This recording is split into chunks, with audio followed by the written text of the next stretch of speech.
सूत जी कहते हैं, हे ब्राह्मणों, अब मैं आपको सृष्टि की प्रथम उत्पत्ति का विस्तार पूर्वक वर्णन करता हूं। जब ब्रह्मा जी ने सृष्टि रचने का संकल्प किया, तब प्रारंभ में उनकी बुद्धि स्थिर नहीं थी। उन्होंने बिना पूर्ण विचार के सृष्टि की रचना की और उसी से उत्पन्न हुई अविद्या। इस अविद्या से 5 प्रकार की सृष्टि प्रकट हुई: तम, मोह, महामोह, तमिस्र और अंधतमिस्र। यह सृष्टि अज्ञान से उत्पन्न हुई थी, इसलिए इसे अविद्या की सृष्टि कहा गया। इसके बाद ब्रह्मा जी ने गहन चिंतन किया और अपने मन को स्थिर किया। तब उन्होंने सत्व, रज और तम गुणों से युक्त सृष्टि की रचना की। इसी कारण उनके कंठ पर 3 रेखाएं प्रकट हुईं, जो तीनों गुणों का प्रतीक हैं। फिर उन्होंने विभिन्न प्रकार के जीवों की उत्पत्ति की। सबसे पहले तिर्यक योनि के जीव उत्पन्न हुए, जैसे पशु, पक्षी और अन्य जीव। इसके बाद उन्होंने सात्विक बुद्धि से उच्च श्रेणी के जीवों की रचना की। फिर भूतों की उत्पत्ति हुई और उसके बाद इंद्रियों से संबंधित सृष्टि प्रकट हुई। इस प्रकार सृष्टि के अनेक रूप बने।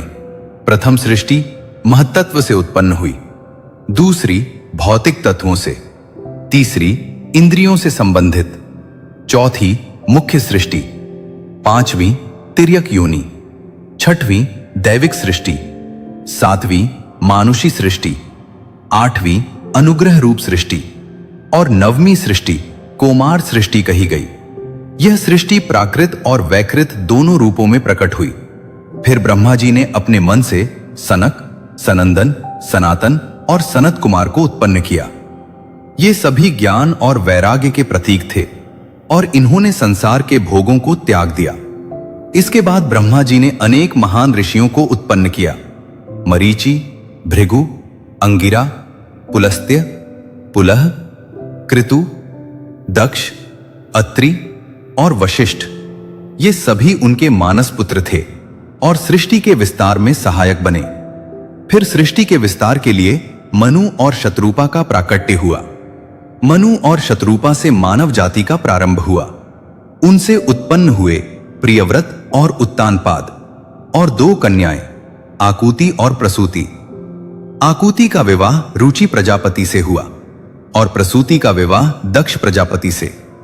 प्रसूति और दक्ष से अनेक कन्याओं का जन्म हुआ, जिनसे सृष्टि का विस्तार हुआ।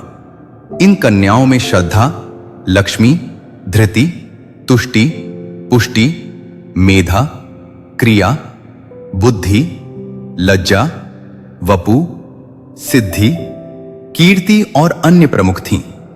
इनमें से कई का विवाह धर्म से हुआ और उनसे अनेक गुणों की उत्पत्ति हुई, जैसे काम, दर्प, नियम, संतोष, बोध, विनय और यश। इस प्रकार सृष्टि में केवल जीव ही नहीं, बल्कि गुणों और संस्कारों का भी जन्म हुआ। भृगु और ख्याति से लक्ष्मी जी प्रकट हुईं, जो भगवान विष्णु की प्रिय बनी।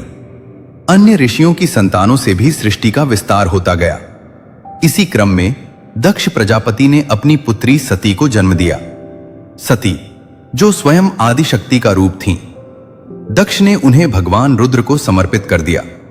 भगवान रुद्र और सती का मिलन सृष्टि के संतुलन का आधार बना। सभी स्त्रियां सती का अंश मानी गईं और सभी पुरुष रुद्र का अंश। इस प्रकार सृष्टि का हर अंश शिव और शक्ति से ही उत्पन्न हुआ। ब्रह्मा जी ने कहा, यह सती ही संसार की जननी है, इनका आदर करना ही धर्म है। इस प्रकार सृष्टि का विस्तार होता गया। ऋषियों, देवताओं और मनुष्यों के माध्यम से हर जीव, हर गुण और हर शक्ति उसी परम तत्व से प्रकट हुई। जो इस सत्य को समझ लेता है, वह जान जाता है कि इस सृष्टि में जो कुछ भी है वह शिव और शक्ति का ही विस्तार है और अंत में सब कुछ उसी में विलीन हो जाता है। हर हर महादेव।